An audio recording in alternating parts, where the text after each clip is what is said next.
లోక్సభ ఎన్నికల రణరంగం మొదలైంది. ఇప్పటికే కరీంనగర్ రాజకీయ రణరంగంలో హాట్ టాపిక్‌గా మారింది. భారతీయ జనతా పార్టీ జాతీయ ప్రధాన కార్యదర్శి, కరీంనగర్ సిట్టింగ్ ఎంపీ మరొకసారి రాజకీయ రణరంగంలో భారీ ర్యాలీతో నామినేషన్ వేయనున్నారు. దీనికి సంబంధించిన సమాచారం అడిగి తెలుసుకుందాం. మరొకసారి మొన్ననే నామినల్‌గా మంచి ముహూర్తం చూసుకొని నామినేషన్ పత్రాలు దాఖలు చేయడం జరిగింది. ఈ నెల 25 చివరి తేదీ. ఎన్ని గంటలకి నామినేషన్ ఏస్తారు? ఎవరొస్తారు ముఖ్య అతిథులుగా? వేద పండితులు నిర్ణయించిన ముహూర్తం ప్రకారము 11 నుంచి 12 గంటల మధ్యలో నామినేషన్ దాఖలు చేయాలని చెప్పి వాళ్ళు నిర్ణయించారు. కాబట్టి దాని ప్రకారం నామినేషన్ వేయడానికి మేము ప్లాన్ రెడీ చేసుకున్నాం. రేపు జరిగేటువంటి ఈ నామినేషన్ కార్యక్రమానికి గుజరాత్ సీఎం గారు వస్తున్నారు. దాంతోపాటు రాష్ట్ర అధ్యక్షుడు కిషన్ రెడ్డి గారు వస్తున్నారు. కాబట్టి వారికి పెద్ద ఎత్తున స్వాగతం పలకడం, కార్యకర్తలందరి యొక్క ఆశీర్వాదంతో రేపు నామినేషన్ దాఖలు చేయడానికి అన్ని ఏర్పాట్లు పూర్తి చేస్తా ఉన్నాం.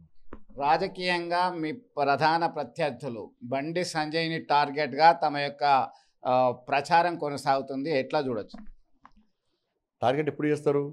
ఇద్దరు కలిసి ప్రజల ఆశీర్వాదం ఉన్న వ్యక్తులను, గెలిచే అవకాశాలు ఉన్న వ్యక్తులను మాత్రమే టార్గెట్ చేస్తారు. కాబట్టి వాళ్ళు ఇద్దరు కలిసి బండి సంజయ్ని ఓడగొట్టాలని ప్రయత్నం చేస్తున్నారు. అందుకే కేసీఆర్ గారు వచ్చి కర్మలు అడ్డబెట్టా, బండి సంజయ్ నా ప్రభుత్వాన్ని దించింది ఆయనే, నన్ను ఇబ్బంది పెట్టింది ఆయనే, ఎట్టి వల్ల ఓడగొడతాను కేసీఆర్ అంటున్నాడు. కానీ బీఆర్ఎస్ పార్టీ పరిస్థితి తెలంగాణ రాష్ట్రంలో 3rd ప్లేస్. కాంగ్రెస్ పార్టీకి ఇంతవరకు క్యాండిడేట్ లేడు.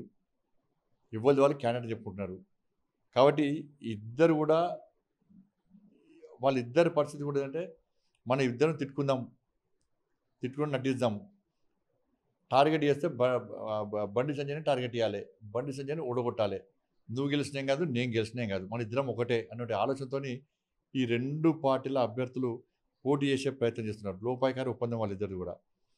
కాబట్టి దానిలో ఒకనే నాన్ లోకల్, ఇంకొక ఆయనే లోకల్ అయినా నాన్ లోకల్ అయినా అప్పుడప్పుడు కనబడతాడు. ఈయన లోకల్ అయినా అసలు కనబడాడు. ఆయన ఎవరు తెలియదు. కాబట్టి అలా వారు వన్ సైడ్ అన్నట్టే ఇవాళ ప్రజలందరూ కూడా ఎట్టి పరిస్థితుల్లో నరేంద్ర మోడీ గారిని ప్రధానమంత్రి చేయాలి, కరీంనగర్లో బండి సంజయ్ గెలిపించాలని చెప్పి అలాంటి నిర్ణయించుకున్నారు. కాబట్టి మా కార్యకర్తలు కూడా పోలింగ్ బూత్స్లో కష్టపడి పనిచేస్తున్నారు. కాబట్టి తప్పకుండా భారీ మెజార్టీతో గెలుస్తా అన్న విశ్వాసం, నమ్మకం నాకు ఏర్పడ్డాయి. ఇప్పటికే మీరు కొన్ని సందర్భాల్లో అన్ని నియోజకవర్గాలు, కరీంనగర్ లోక్సభ పరిధిలోని 7 అసెంబ్లీ సెగ్మెంట్లో పర్యటించడం జరిగింది. ప్రజల నుంచి ఎట్లాంటి స్పందన వస్తుంది? ఇప్పుడు ఆర్టీవీ ఛానల్లే మా ఇంట తిరిగింది ఆ రోజు. ప్రజల స్పందన ఏందో మీకు తెలుసు. ఇవాళ 45 రోజుల పాటు ఎండలో కూడా ప్రజాహిత యాత్ర పేరుతోని మేము యాత్ర చేయడం జరిగింది. ప్రజల నుంచి మంచి స్పందన వచ్చింది, విపరీతమైన స్పందన వచ్చింది.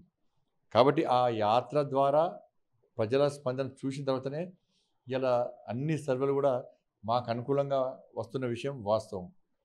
కాబట్టి నెక్స్ట్ కూడా దాని తర్వాత కూడా ఇప్పుడు ప్లాన్ ప్రకారం ఎన్నికల ప్రచారం చేయాలని చెప్పి నిర్ణయించడం జరిగింది. దాని ప్రకారమే ముందు పోతాం. పోలింగ్ బూత్ స్థాయిలో కానీ, అసెంబ్లీ స్థాయిలో కానీ, మండల స్థాయిలో కానీ, పార్లమెంట్ స్థాయిలో కూడా అనేక కార్యక్రమాలు నిర్వహించాలని చెప్పి నాయకులు నిర్ణయించినప్పుడు దాని ప్రకారమే ఒక ప్లాన్ ప్రకారం ముందు పోయే ప్రయత్నం చేస్తూ ఉన్నాము.